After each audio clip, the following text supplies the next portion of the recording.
luz check engine de tu vehículo está encendida? Podemos ayudarte con O'Reilly Veriscan. Es gratis y provee un informe con soluciones basadas en más de 650 millones de escaneos verificados por técnicos maestros certificados ASE.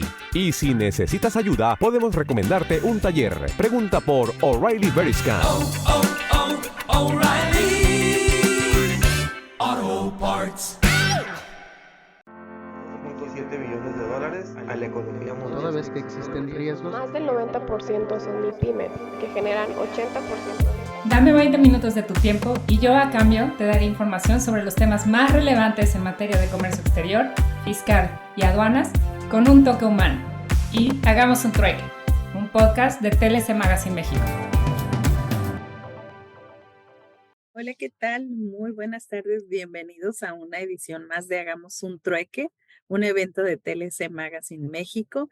Les damos la bienvenida. El día de hoy tenemos como invitado al doctor Ricardo Méndez con el tema Registro de Despacho de Mercancías.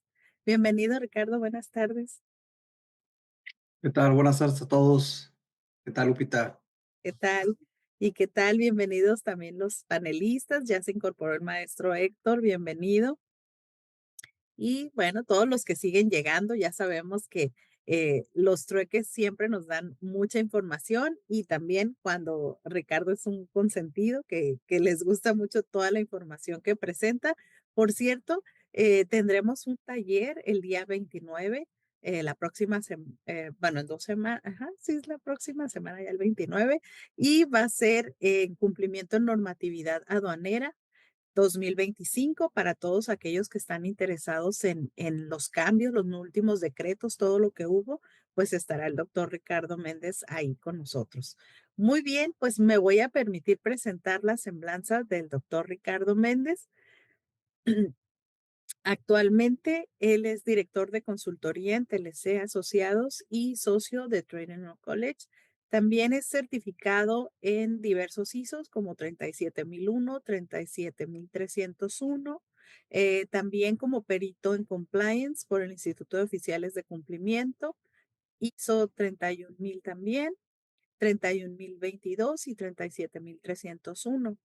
Está certificado en las reglas 53-2020 y transporte. También certificado en competencias de conocer en los estándares 1301 y 707.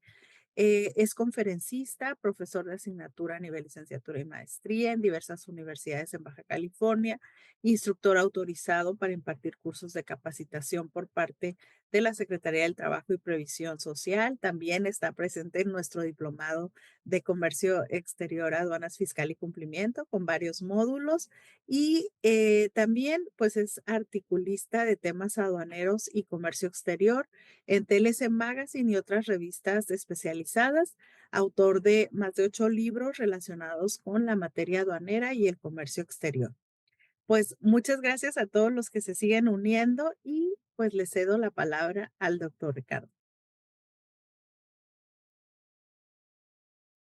Sí, ¿qué tal? Muchas gracias, Lupita, por la introducción. Permito aquí compartir con ustedes la presentación del tema que vamos a abordar a continuación.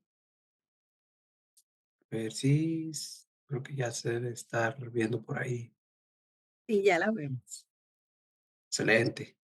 Bueno, miren, el día de hoy vamos a hablar de este tema que seguramente va a cobrar relevancia, sobre todo para las empresas, para los representantes del despacho, que son los agentes aduanales, porque, como ustedes saben, hubo una modificación constitucional que tiene relación con la prisión preventiva oficiosa y, bueno, pues, sobre todo vinculado a temas de delitos de contrabando y comprobantes fiscales.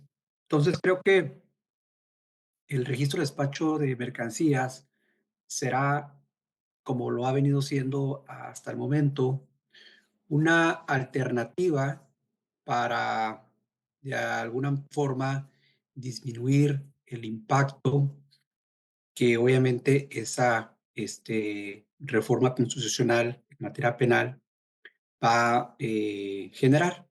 Cabe mencionar que, digo, al final del día, no es un tema nuevo ese impacto, porque recordemos que hace algunos años ya se había modificado el artículo 267 del Código Nacional de Procedimientos Penales, en donde se contemplaba pues la figura. ¿La luz check engine de tu vehículo está encendida? Podemos ayudarte con O'Reilly Veriscan. Es gratis y provee un informe con soluciones basadas en más de 650 millones de escaneos verificados por técnicos maestros certificados ASE. Y si necesitas ayuda, podemos recomendarte un taller. Pregunta por O'Reilly Veriscan. O'Reilly Auto Parts. Del contrabando y algunos supuestos de equiparable a contrabando, en el cual pues ameritaba la prisión preventiva oficiosa, si así lo designaba el juez de control. Sin embargo, obviamente, ese supuesto en lo particular, derivado de una acción de inconstitucionalidad, había sido pues suspendida la aplicación de esos supuestos. No obstante, bueno, pues ahora ya con la reforma constitucional, pues tenemos que visualizar cómo va a quedar plasmado, porque también se establece ahí un periodo de alrededor de 180 días hábiles para pues las reformas y la aplicación de estas leyes secundarias, ¿no? Entonces creo que el registro del despacho de mercancías de las empresas, porque también lo ha cambiado de nombre ahí en las disposiciones generales, va a cobrar nuevamente relevancia. ¿Cuáles son los objetivos del registro de despacho de mercancías? Y bueno, pues básicamente en qué consiste el procedimiento. Recordemos que pues al final en los procedimientos aduaneros, las mercancías es el principal objeto de control, ¿no? Digo, obviamente también el caso de los usuarios, intermediarios que participan en la operación, pero al final del día, la mercancía a la cual, bueno, pues se le asigna una fracción o código arancelario, que debemos de cumplir con las obligaciones arancelarias, fiscales y también las medidas no arancelarias, pues son las que son objeto de control de la aduana. En ese sentido, de lo que aborda el registro de despacho de mercancías en términos del artículo 98 de la ley aduanera, pues básicamente es verificar, ¿no? Verificar principalmente pues, los datos de las mercancías, y esa verificación obviamente se va a dar en origen. Y al final, pues quien suministra o provee esa información, pues son los proveedores, ya sea un vendedor o bien el propietario de las mercancías, por ejemplo, el caso de una maquiladora, que sería el residente en el extranjero y que las envía a un consignatario, en este caso en territorio nacional. Pero al final del día, quien suministra esa mercancía pues es el proveedor o vendedor, ¿no?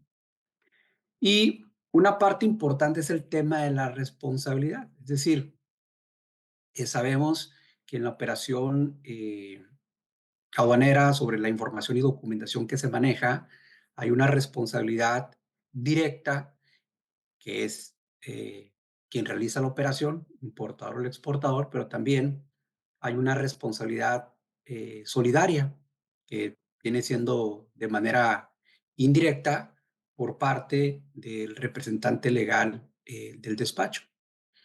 Porque evidentemente es el experto, el especialista, que hay cierta información que él es el que debe de revisar, en este caso, obviamente las mercancías y presentar la declaración aduanera, ¿no? Por ejemplo, en el caso del artículo 54 de la ley aduanera, pues establece esa responsabilidad solidaria del agente aduanal, porque al final él es el que conoce los regímenes aduaneros, el procedimiento de clasificación arancelaria, la determinación en un momento dado por cuenta del importador-exportador, las contribuciones, los aprovechamientos y sobre todo las regulaciones y restricciones no arancelarias.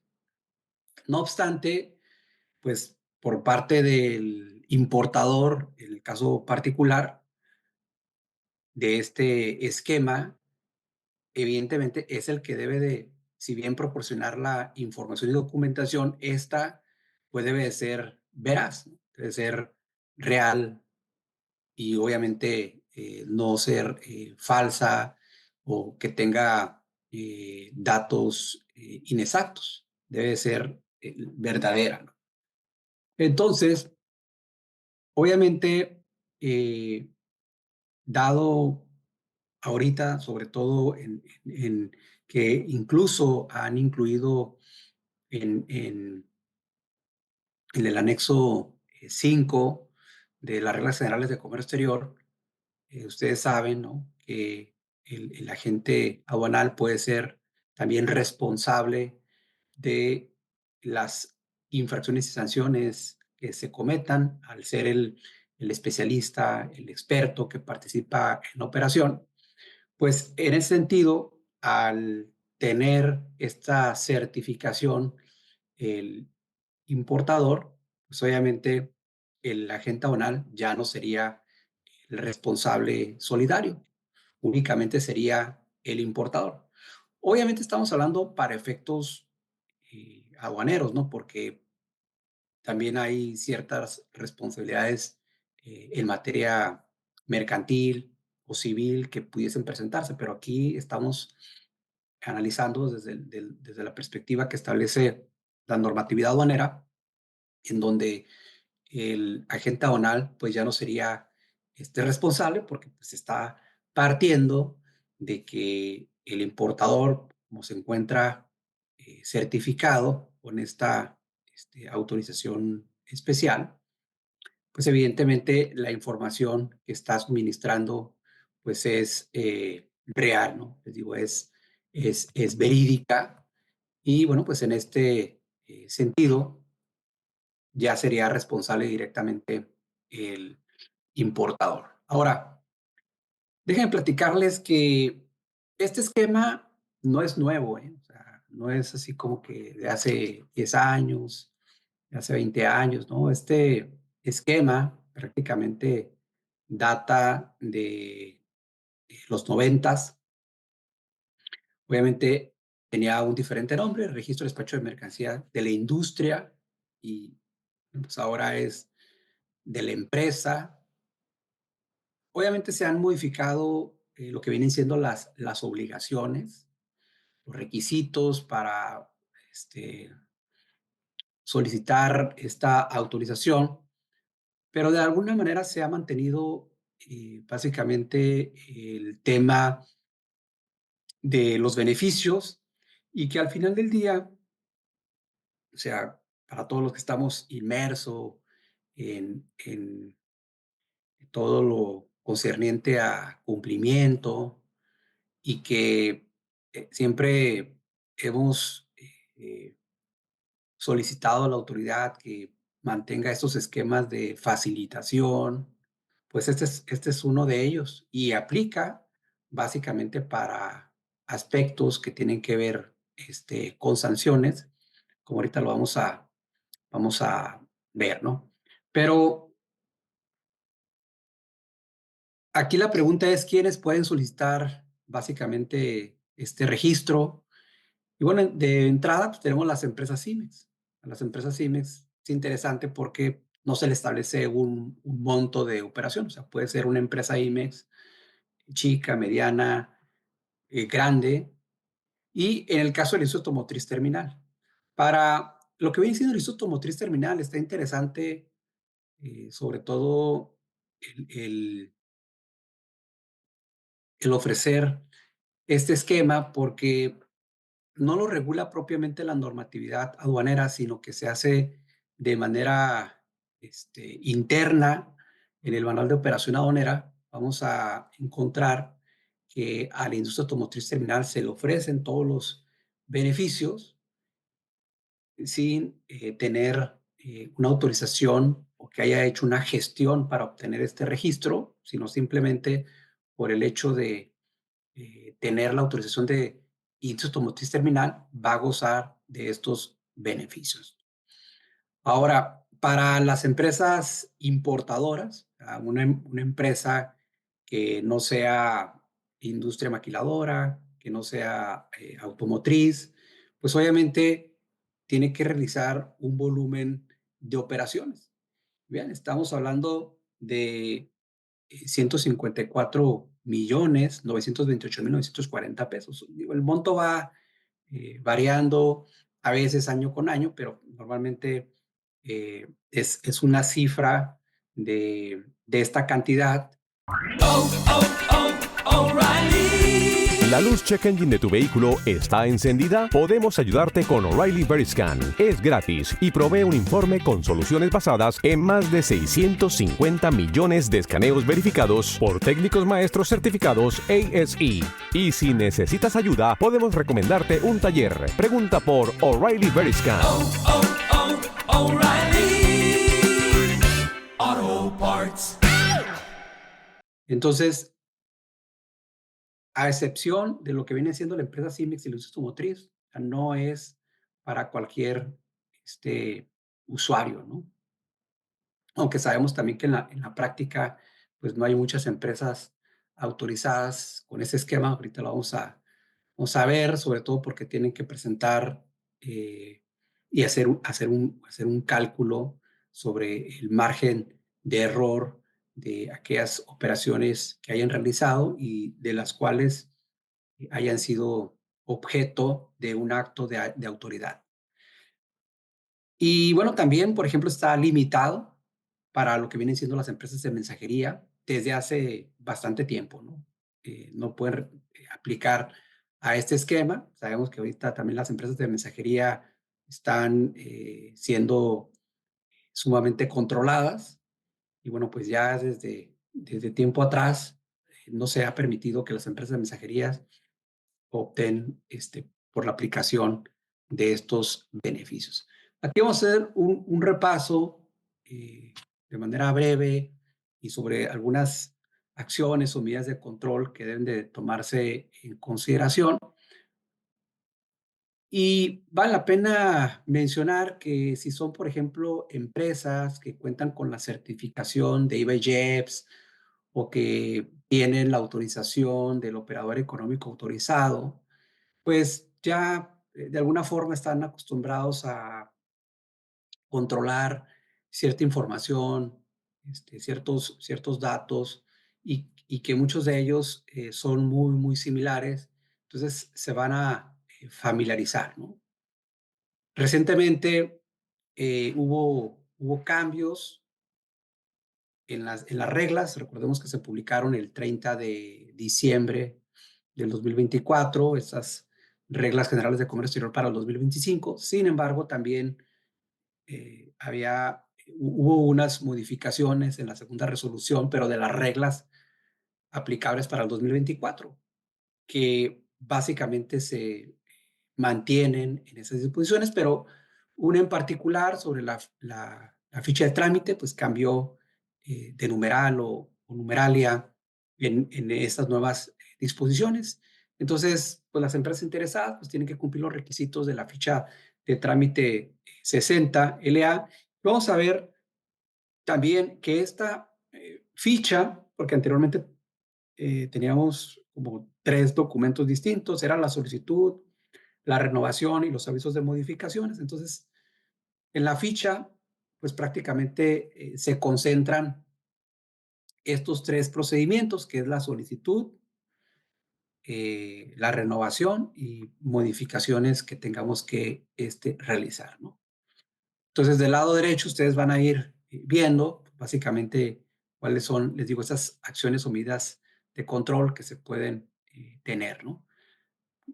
Son personas morales constituidas conforme a la legislación nacional, es decir, no pueden ser personas físicas, hay que tener el acta constitutiva y todas las modificaciones que se hayan realizado.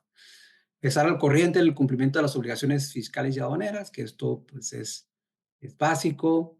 Hay que revisar declaraciones informativas, provisionales, definitivas, que evidentemente la empresa esté cumpliendo, hacer pública la opinión positiva sobre el cumplimiento de obligaciones fiscales, que esto, pues una empresa certificada, un OEA, lo debe de realizar, entonces aquí también. Realizar el pago de derechos, obviamente el trámite es anual, siempre ha sido anual, y bueno, también sabemos que ahora la certificación de IBJEPS pues es anual, entonces aquí el pago de derechos en comparación, por ejemplo, con la certificación, pues esta es más económica, son 8,449 pesos. Entonces hay que revisar el pago, anexarlo obviamente a la gestión, ¿no? Entonces esto se hace, como les digo, cada año. Luego, encontrarse en el listado de esas empresas incumplidas, es decir, que tengan, en este caso, adeudos al SAT, algún crédito fiscal, que hayan realizado operaciones inexistentes, es decir, conforme al 69B y recientemente, desde el pasado 14 de octubre del 2024, ya en la segunda resolución se ve incorporado el tema de que hayan transmitido indebidamente pérdidas fiscales. Entonces aquí, pues básicamente hay que estar monitoreando tanto el buzón tributario, el portal del SAT, y el diario oficial de la Federación, pues que el RFC no aparezca publicado, ¿no?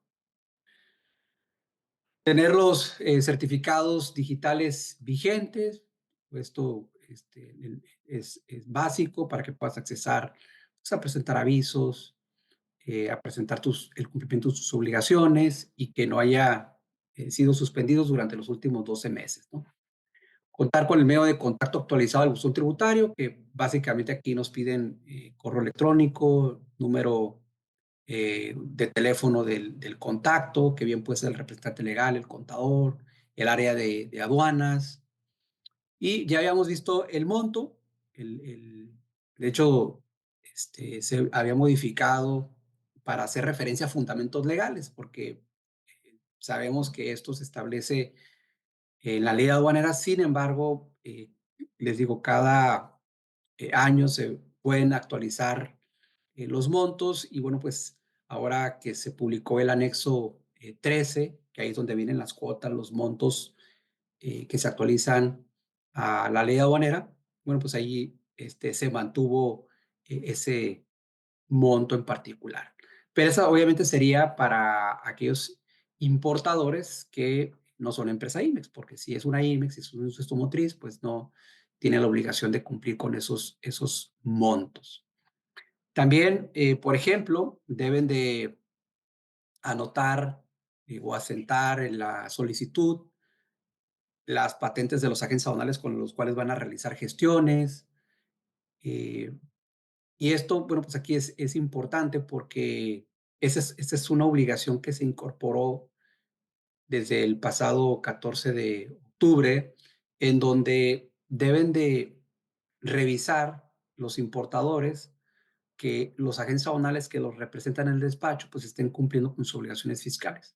O sea, esto no se visualiza, por ejemplo, en una certificación de IBJEPS, en un OEA, pero aquí sí, aquí debe asegurarse el importador que su socio comercial, que es el agente aduanal, pues esté cumpliendo con sus obligaciones fiscales. Entonces, muy posiblemente ya les estén pidiendo lo que viene siendo la opinión positiva. ¿Ok? Entonces es importante que lo tomen en cuenta. Designar a las empresas transportistas autorizadas para efectuar el traslado de las mercancías de comercio exterior. Esto es muy similar a lo que viene siendo el operador económico autorizado. Hay que dar de alta a las empresas que nos trasladan estas mercancías. No encontrarse suspendido de los padrones y los sectoriales, que de hecho en la última reforma se incorporó el tema de los padrones sectoriales. Normalmente hacía alusión al tema de los padrones. Permitir el acceso al personal de la GASE, pues a realizar esas visitas de inspección inicial o inspecciones de supervisión. Por lo tanto, bueno, pues siempre hay que tener los expedientes, en este caso, actualizados. Llevar el control de inventarios, que este es un punto importante porque a veces se genera la confusión, sobre todo como está redactado el anexo 24, apartado C, en donde al final hace mención de que deben de cumplir con los requisitos de este apartado C del anexo 24, pues las empresas que cuenten con el registro en el esquema de certificación de empresas y que tengan un programa IMEX.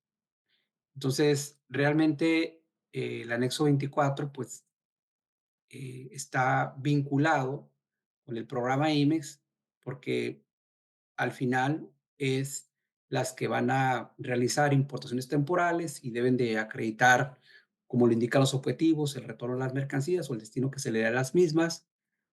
Y este, esta obligación en particular menciona que debe de llevar el control de inventarios conforme al 59 fracción primera y si hay una distinción con respecto a la redacción, por ejemplo, de la regla 711 del registro en el esquema de certificación de empresa, donde vienen todas las generalidades, en donde esa en específico sí hace mención a que van a cumplir eh, las obligaciones conforme al artículo 59, fracción primera, y el anexo 24, apartado C. Entonces aquí no lo menciona. Y además, Oh, oh, oh, O'Reilly. ¿La luz check engine de tu vehículo está encendida? Podemos ayudarte con O'Reilly Veriscan. Es gratis y provee un informe con soluciones basadas en más de 650 millones de escaneos verificados por técnicos maestros certificados ASE. Y si necesitas ayuda, podemos recomendarte un taller. Pregunta por O'Reilly Veriscan. Oh, oh, O'Reilly. Auto Parts. que sabemos que hay empresas que son importadores para únicamente el régimen definitivo. Es decir, comercializan, consumen las mercancías que adquieren en el extranjero en territorio nacional y no tienen esa obligación. Entonces es importante tomarlo en cuenta. Luego, no haber interpuesto por parte del SAT querella o denuncia penal contra de socios, accionistas, representante legal o integrantes de la administración de la empresa solicitante, o en su caso declaratoria de perjuicio durante los últimos 3 años. Entonces hay que revisar los antecedentes de los socios, accionistas, representantes legal, llevar la contabilidad en medios electrónicos, que es una obligación que deben de presentar mensualmente las empresas, tener personal para realizar el proceso productivo, prestar el servicio, que esto, cuando se publica esa segunda resolución de modificaciones, les digo, el 14 de octubre del 2024, pues prácticamente en todos los supuestos se incorporó esta obligación. O sea, no solamente es acreditar que cuentas con empleados, sino que esos empleados deben de participar en el proceso productivo, ¿no? Y si subcontratas, aparte, en términos de la ley del impuesto sobre la renta, debes de cumplir las obligaciones por subcontratar. En ese sentido, a quien tú subcontratas, pues debes de revisar que esté cumpliendo esas obligaciones fiscales.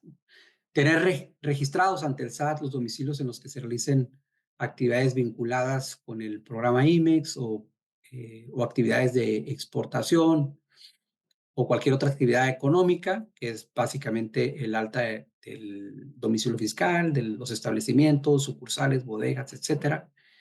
Que los socios o accionistas, representante legal con facultad de actos de dominio, integrantes de la administración, se encuentran al corriente del cumplimiento de sus obligaciones fiscales.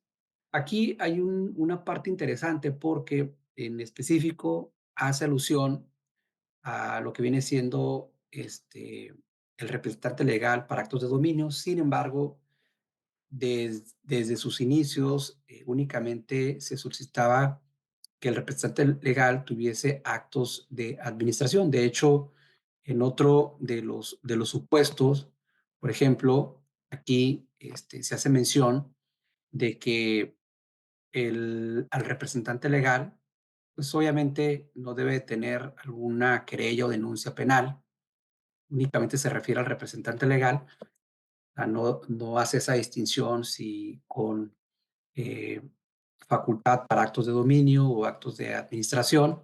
Sin embargo, si analizamos la ficha número 60 LA, aquí hace mención de que el representante o apoderado legal debe acreditar que cuenta con poder general para actos de administración. Entonces hay como una incongruencia en la redacción y seguramente en la práctica eh, pues hay más registros en donde se mencionan los actos de administración.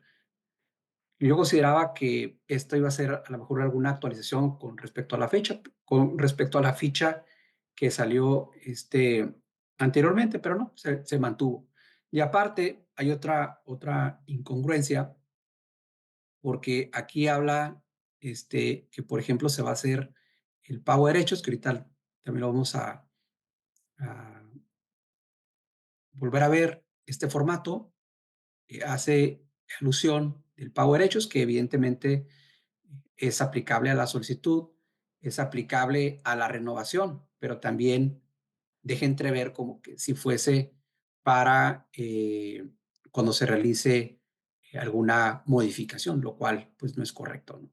Sin embargo, bueno, pues aquí lo dejaron como que el pago aplicaría a estos tres supuestos, ¿no? Entonces sí era importante anteriormente que estaba en tres documentos distintos. Estaba la solicitud, estaba, les decía yo, la renovación y la modificación. O sea, posiblemente debieron de haber dejado la solicitud de renovación juntas y los avisos de modificación por separado, ¿no? Pero bueno, pues ellos los integraron en esta ficha únicamente.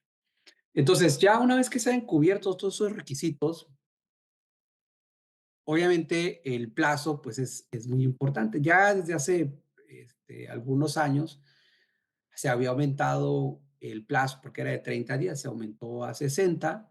Entonces, si hay un requerimiento, te dan 15 días para responder y se vuelve a reanudar el plazo a partir de que queda debidamente integrado el expediente. Entonces, más o menos podemos considerar alrededor de 135 días para obtener una resolución, sea favorable o no, ¿verdad? Pero aquí la intención es que sea favorable si cumplimos con todos los requisitos. Entonces, vamos a suponer que una empresa ya haya obtenido el registro, pues obviamente todas las operaciones de importación definitivas o temporales podrá en un momento dado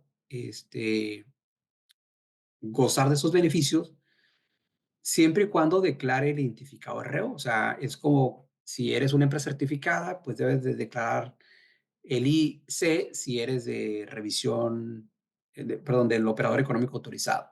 Si eres una empresa certificada IBEGEPS, bueno, pues en las importaciones donde goces del crédito fiscal, debes declarar el identificador CI.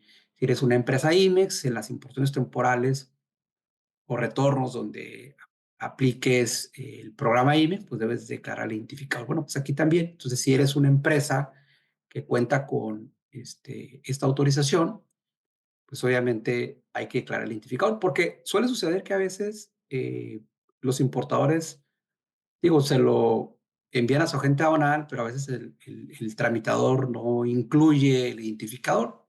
Entonces es importante que lo tenga porque la autoridad en ese momento, si hay una incidencia en el despacho, pues obviamente la única forma en ese momento que la autoridad tenga conocimiento de que se trata de una empresa con este registro, pues es de que declaren el identificador, ¿no? Más allá de después tener que acudir con las autorizaciones y ya en las pruebas y los agravios pues, se tengan que presentar de que sí, soy una empresa certificada y no anexé por error el identificador reo, ¿no? O sea, aquí el punto relevante es que se debe de asentar en el pedimento a nivel general lo que viene siendo el identificador RO.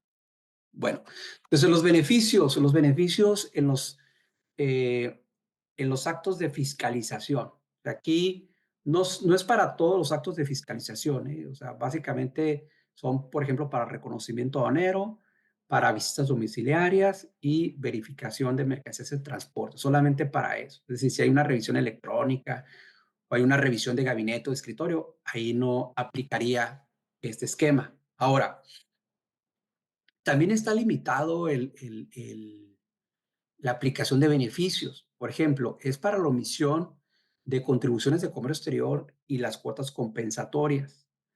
Entonces, aquí el beneficio es que tú puedas realizar el pago espontáneo de esas contribuciones y cuotas compensatorias que se hayan omitido sin que te apliquen en un momento dado las infracciones y sanciones,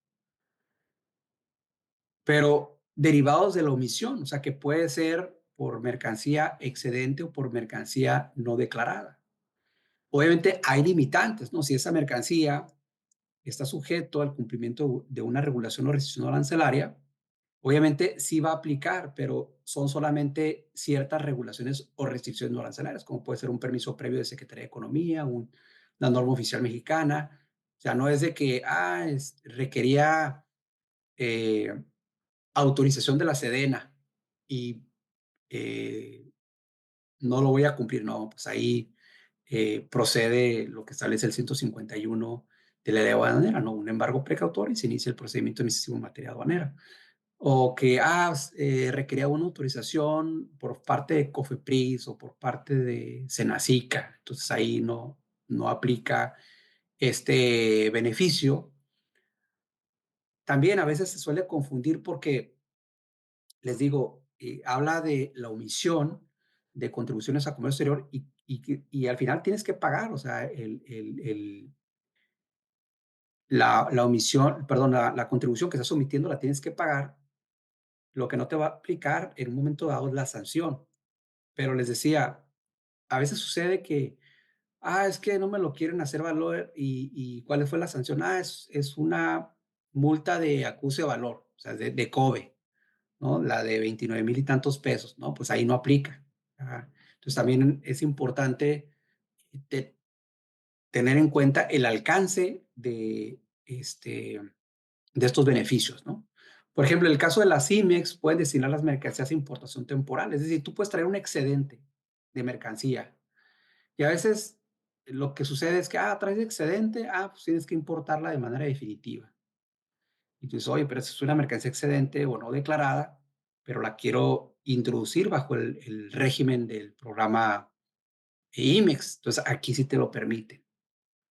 Luego, vamos a suponer que traes mercancía, activo fijo, mercancías que no corresponden a las actividades propias y normales de la empresa. O sea, también suele suceder en la práctica. Oye, ¿sabes qué? Pues el residente del extranjero mandó una mercancía y no revisamos, o sea, no revisamos en el momento, que viene todo consolidado y por eso se hace que es un proyecto de otra empresa que es en el extranjero y no se debe haber importado. Bueno, pues esa mercancía la puedes retornar, ¿sí? O también, les digo, el retorno de mercancía que no haya cumplido con permiso previo. Aquí son normas oficiales mexicanas, ¿no? este, de certificado, de etiquetado, en un momento dado se puede, en este caso, retornar al extranjero. Entonces, aquí, de entrada, pues el retorno se tiene que realizar dentro del mes, aceptar los datos y números de pedimento, obviamente, donde se haya importado esa mercancía. Ahora, este es otro beneficio. Normalmente, en el caso de las certificaciones, por ejemplo, el operador económico autorizado tiene vamos a poner un beneficio un poco mayor porque te permite rectificar eh, datos que no requieren autorización conforme a la 611, pero por ejemplo, esa rectificación tú la puedes hacer dentro de los 3 meses siguientes de realizar la operación. Dentro de esos 3 meses tú puedes realizar los cambios. Aquí está limitado, aquí te da 10 días hábiles. Entonces, eso es importante porque la verdad que a veces en la práctica te das cuenta de que el documento está mal ya como a las 2 semanas o ya en el mes siguiente de que hiciste cierre de operaciones y revisaste las del mes anterior, pues para obtener una retroalimentación por temas de cumplimiento y te das cuenta que hay un error. Entonces, aquí, bueno, te permiten rectificar, pero son 10 días. Entonces, vean, aquí son 9 datos que a veces algunos de ellos posiblemente no deberían de estar, como que se repiten o ya fueron superados, pero hay algunos que sí. Por ejemplo, el tema de la secuencia. El tema de la secuencia, normalmente, cuando yo elimino una partida, pues obviamente se van a recorrer. Por ejemplo, vamos a suponer que elimino la partida 1 y son 10 partidas, van a quedar 9 y obviamente se reasigna el número de la secuencia al número de partida. Vamos a encontrar algunos beneficios en la práctica, por ejemplo, el de la regla 3726 en temporales, en donde me permiten rectificar, pero para disminuir cantidad o para aumentar cantidad, ojo, pero no para eliminar partidas. Entonces, ahí no puedes eliminar una partida porque te dicen, puedes disminuir, pero no disminuir a 0, sino a dejarla por lo menos a 1. La partida debe existir. Entonces, aquí es distinto porque aquí sí te permiten eliminar la secuencia. Hay otras, les digo, como fracciones, esa ya fue superada, las claves de unidad de medida comercial, la cantidad de mercancía en unidad de medida comercial, la clave de unidad de medida de tarifa, la cantidad de mercancía en unidad de medida de tarifa, la descripción de mercancías, el precio unitario, todo esto en realidad ya fue superado, las marcas, números de identificación y total de bultos, aunque sí a veces le hace falta una reforma a esta regla 3730, ¿no?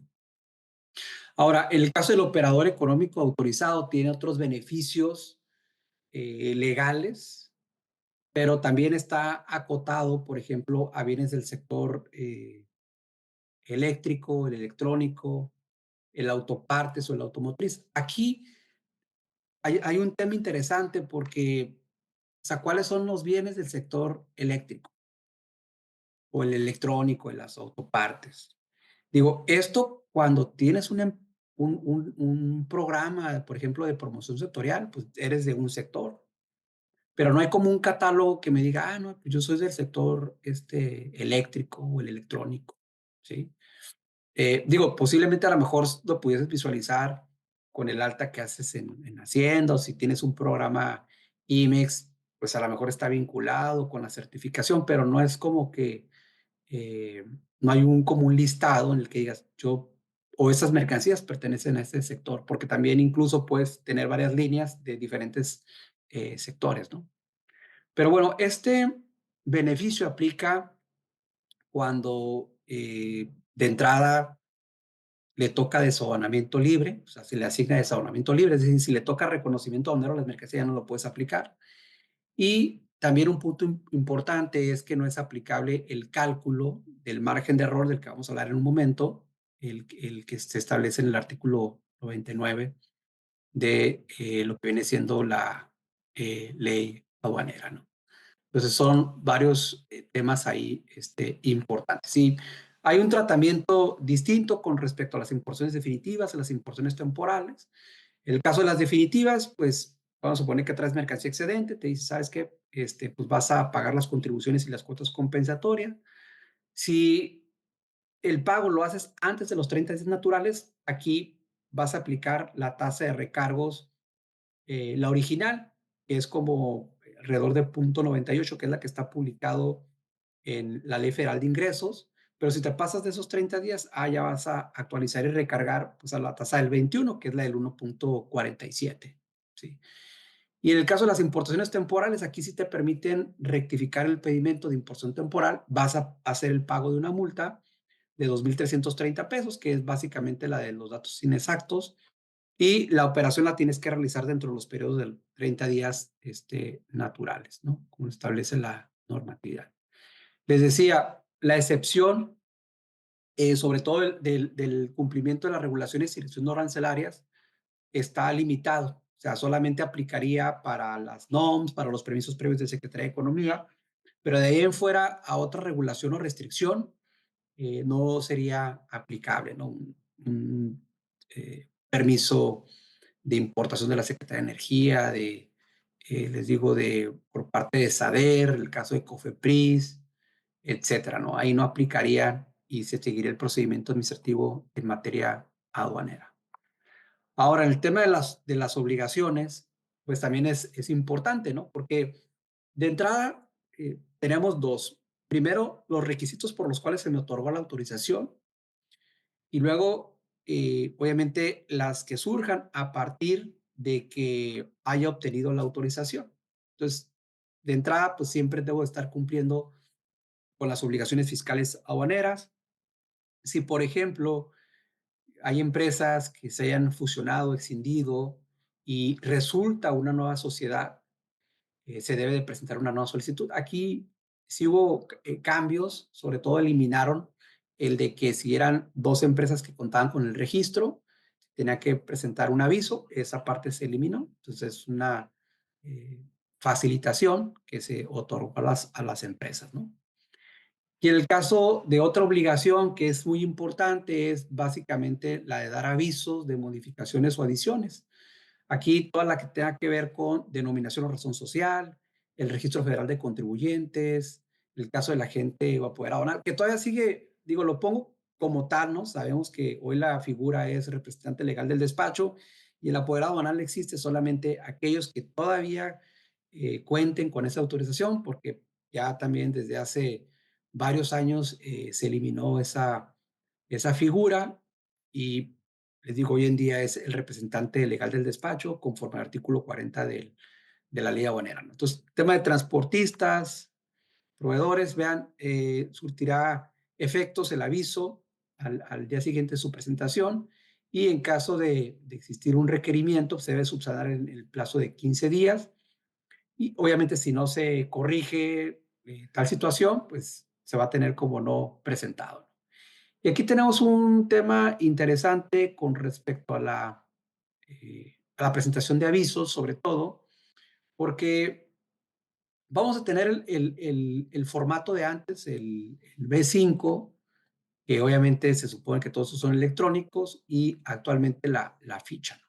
Entonces, por ejemplo, aquí señala que se registra a través de ventanilla, y les decía el tema del pago de derechos, que aparentemente pues daría a interpretación de que hoy tengo que realizar un pago de derechos por actualizar la información.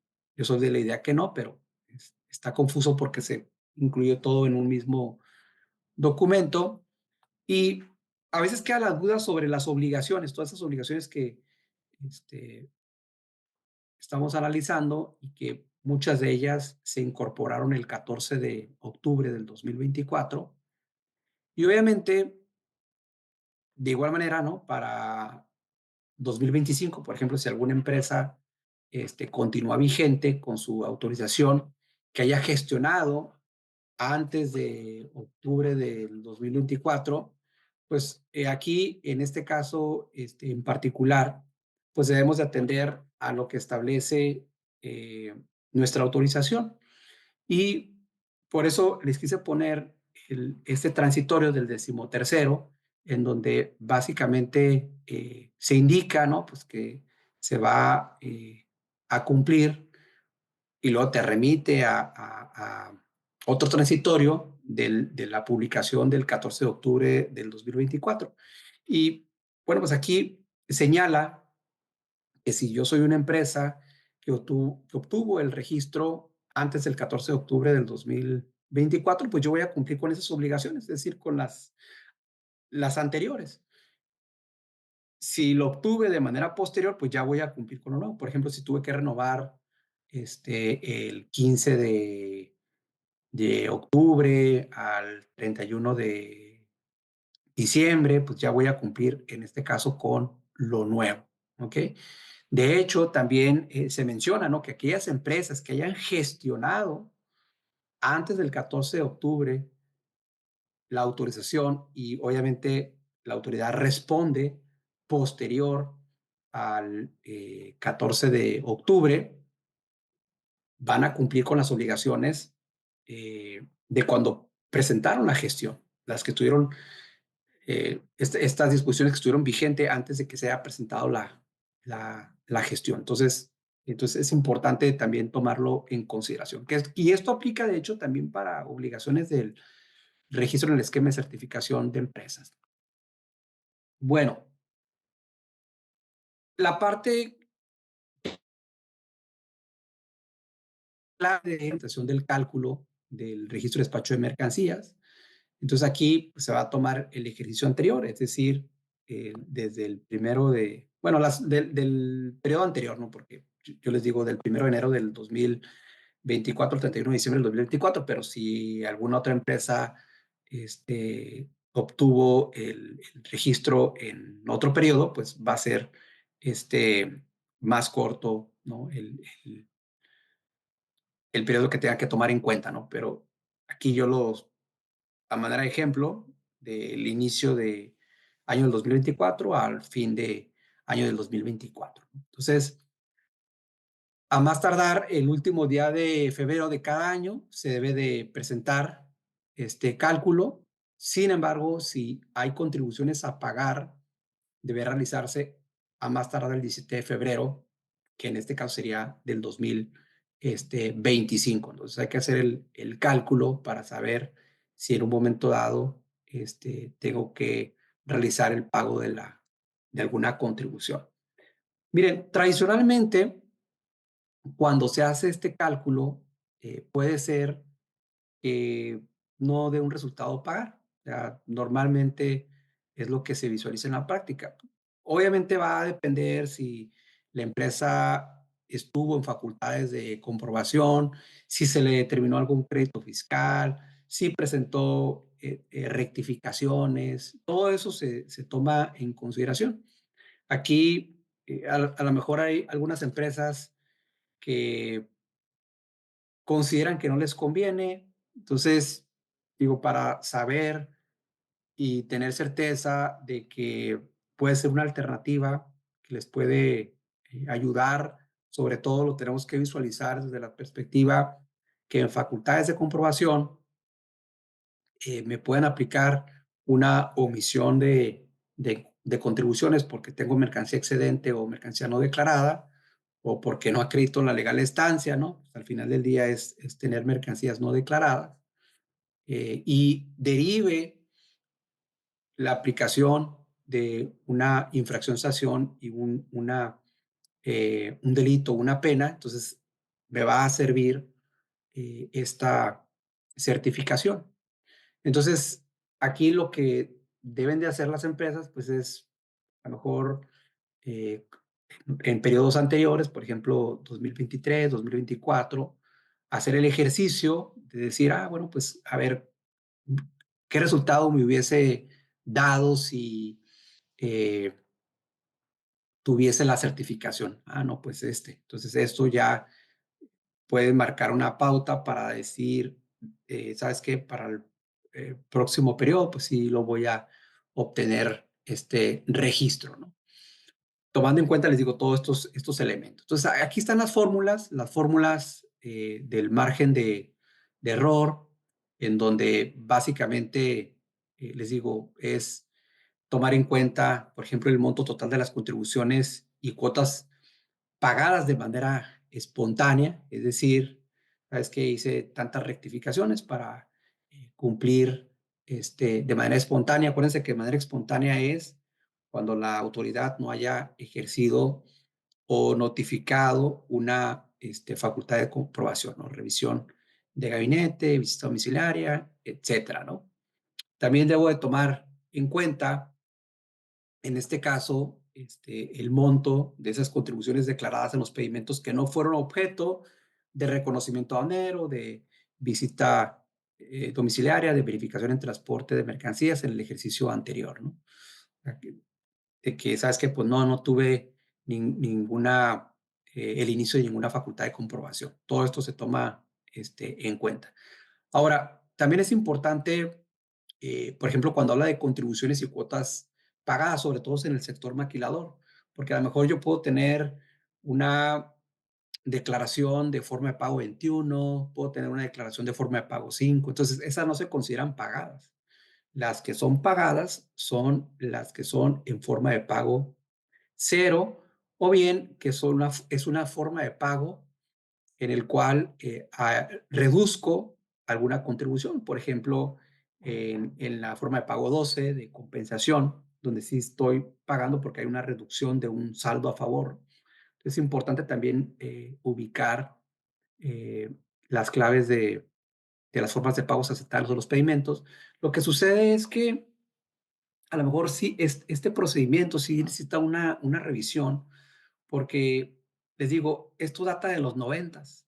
Entonces, en aquel momento, pues recordemos que sobre todo en el pago de las contribuciones se hacían en los definitivos, porque a partir del 1 de enero del 2001 se empezó a pagar el impuesto de importación, pero en el tema del IVA y el JET, pues fue a partir del 1 de enero del año 2015. Entonces, sí tenemos que hacer un análisis, ¿no? de los elementos que debemos de tomar en cuenta para este cálculo, ¿no? Entonces ya en lo que viene siendo el porcentaje de las contribuciones omitidas, pues obviamente aquí también tomo en cuenta de aquellas del monto total de contribuciones y cuotas compensatorias que se hayan omitido o hayan sido detectadas en facultades de comprobación, y ese monto total de contribuciones y cuotas declaradas por el importador en los pedimentos que fueron objeto de facultades de comprobación, ¿no? Porque vamos a suponer que son las que detecta la autoridad, pero después tú presentas tus regularizaciones, presentas a lo mejor alguna, eh, algún pedimento adicional. Entonces, todo eso se toma en cuenta para efectos del cálculo. Y al final, lo que se indica es que vamos a identificar el margen de error o el porcentaje de contribuciones omitidas. Y en este caso, la fórmula señala, ¿no? Si el porcentaje de contribuciones omitidas es mayor que el margen de error, se tiene que pagar la diferencia. Pero si el porcentaje de contribuciones omitidas es menor o igual que el margen de error, no hay pago. Digo, tradicionalmente en los cálculos que realizan los colegas del despacho, porque esto ya se lo hacen automatizado, no hay un pago, y se presenta de igual manera el escrito de que no resulta ningún pago con la información que se toma en consideración para efectos de ese cálculo. No obstante, en el supuesto de que se realice el pago, entonces de igual manera, ¿no? Se tiene que presentar el escrito y que se realizó el pago de las contribuciones, ¿no? Ahora, con respecto a requerimientos de información, aquí pues sabemos, ¿no? Que para mantener vigente nuestra autorización, pues la autoridad va a revisar, pues que estés cumpliendo con todos los requisitos, todas esas obligaciones permanentes, por ejemplo, obligaciones fiscales, que no estés publicado en las listas negras del SAT. Ya vimos cuáles, ¿no? O sea, es la de operaciones inexistentes, eh, los deudores, y en el caso de transmisión indebida de pérdidas fiscales, que no tengas suspendidos los sellos digitales, que dejes de cumplir obligaciones propiamente de la autorización, que no que tengas 15 días, te dan 15 días para contestar requerimientos de buzón tributario, que no lo hagas, y la suspensión si no se desvirtúa el requerimiento. Eso también es importante, ¿no? Que puedes presentar la información, pero si no desvirtúas lo que te está señalando la autoridad, pues obviamente va a ser un motivo de suspensión. Entonces aquí están de manera general los supuestos. Deje cumplir con requisitos de autorización, no presenta el cálculo anual en febrero, no se cubre el pago de la prevalidación si cuenta con esta autorización, o sea, para aquellos que tienen autorización para prevalidar, no presenten aviso de modificaciones o adiciones, suspensión total de los importadores o del sectorial, ¿sí?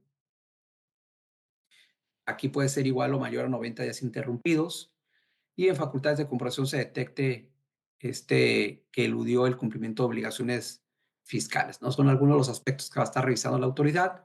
Por ejemplo, para el tema de renovación, pues de igual manera hay que revisar que están cumpliendo todas las obligaciones, se presenta 30 días previos al vencimiento, la autoridad pues va a poder realizar el requerimiento en cualquier momento, y una vez que ustedes tengan el acuse de recepción, pues se va a considerar que ha sido renovada. Es muy, muy similar al registro en el esquema de certificación de empresas.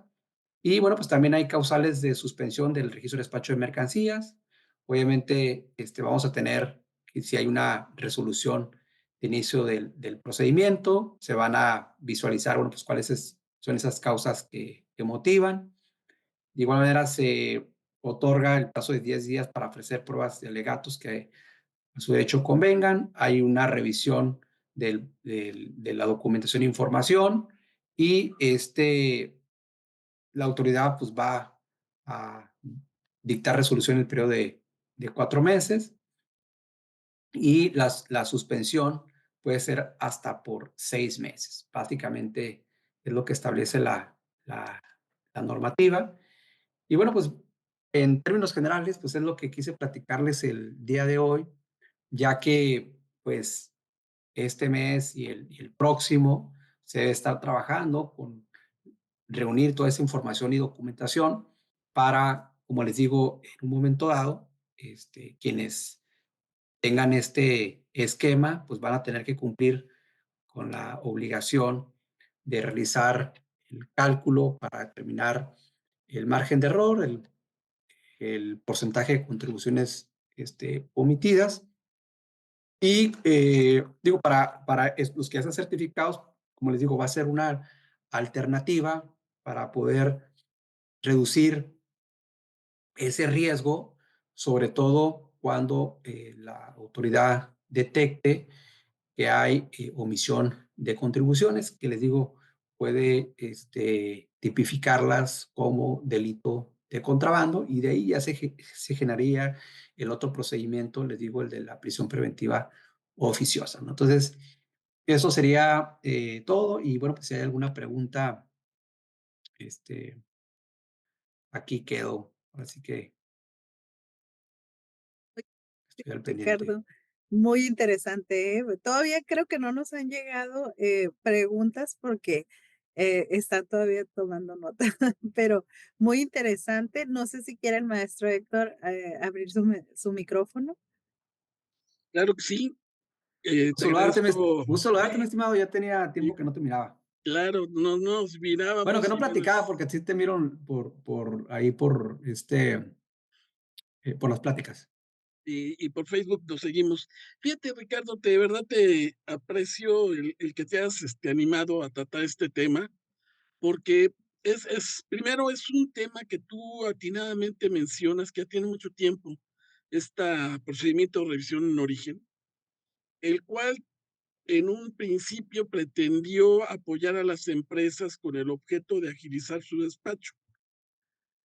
Y lo hacen básicamente con lo siguiente: si tú te vas a lo que establece la legislación aduanera con el objeto de que, como la gente aduanal tiene muchas responsabilidades inherentes por la participación en las operaciones de despacho de mercancías, era una especie de apoyo para el agente aduanal Este régimen tiene previsto que aquellas empresas que se encuentren inscritas dentro del régimen de despacho de mercancías con el procedimiento de revisión en origen, el agente aduanal quede exceptuado de responsabilidades cuando los datos que asienten los pedimentos en términos de la ley aduanera 81-91 de la ley, ya dijimos, y tú lo señalaste, el agente aduanal tiene que declarar el régimen aduanero, el cálculo de las contribuciones, el vigilar el debido cumplimiento de las regulaciones y restricciones.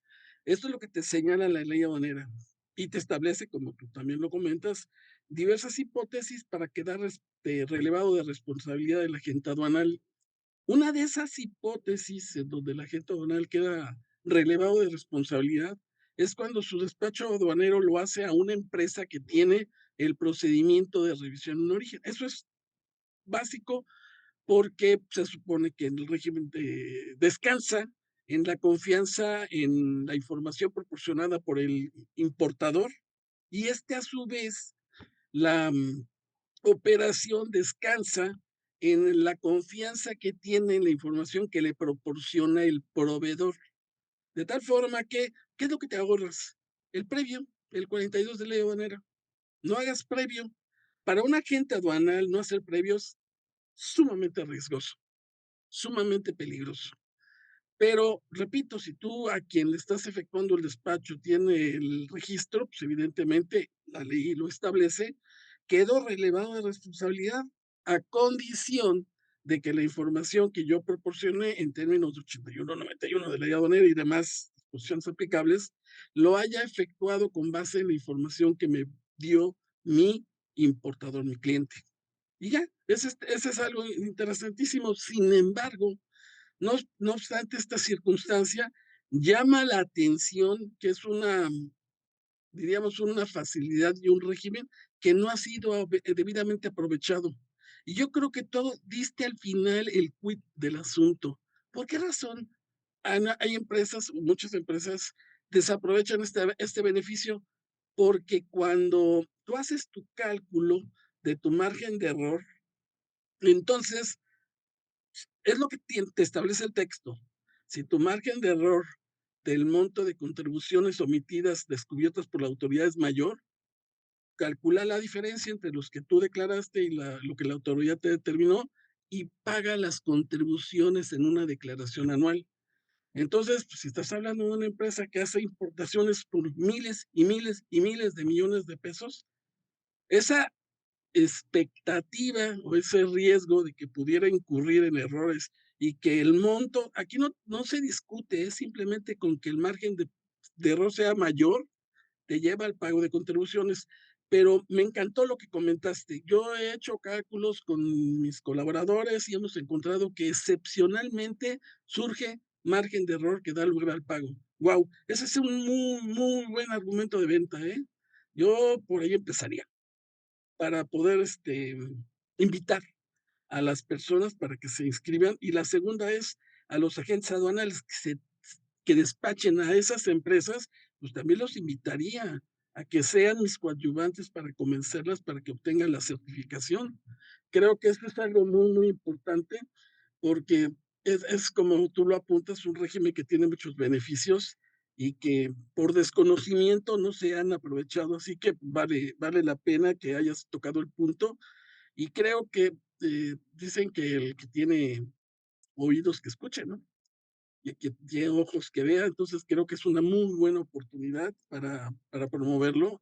Yo pensé en su momento que los agentes aduanales, en su función de coadyuvancia con la autoridad, pues iban a ser los principales promotores, porque la zanahoria que tenía la norma era, vas a quedar relevado de responsabilidades. Sí, la empresa a la que tú le despachas tiene certificación de despacho de mercancías con el procedimiento de revisión en origen. Ya ahí se quedó. La segunda cosa, y creo que sería cuestión de un análisis mucho más profundo, es, si tú ves el texto de la ley aduanera dice, si tú estás bajo este régimen, perdón, bajo esta certificación, y la autoridad durante el reconocimiento aduanero descubre que tienes un error, paga las contribuciones que determina la autoridad. Paga el monto de recargos normalito, no el de recargos por mora, sino el recargo por financiamiento, y estamos a mano tú y yo. Eso es lo que te dice la ley aduanera. No se impondrá ninguna otra sanción, es lo que te establece. No distingue.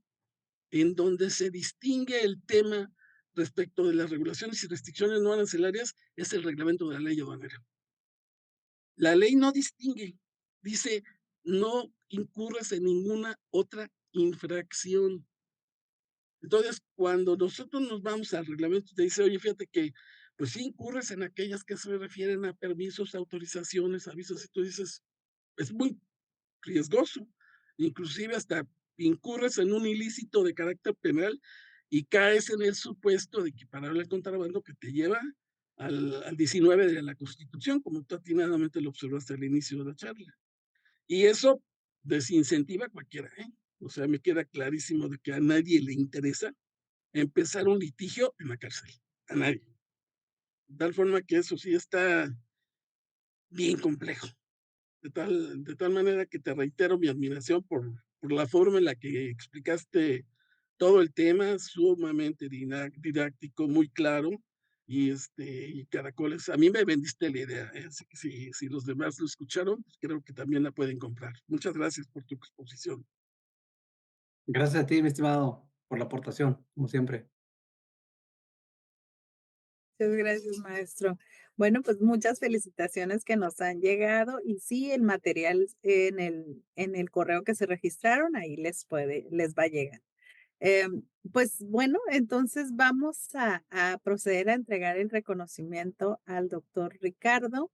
TLC Magazine México y Hagamos un Trueque otorgan el presente reconocimiento al doctor Ricardo Méndez Castro por hacer un trueque en la plática virtual con el tema Registro de Despacho de Mercancías el día 20 de enero de 2025.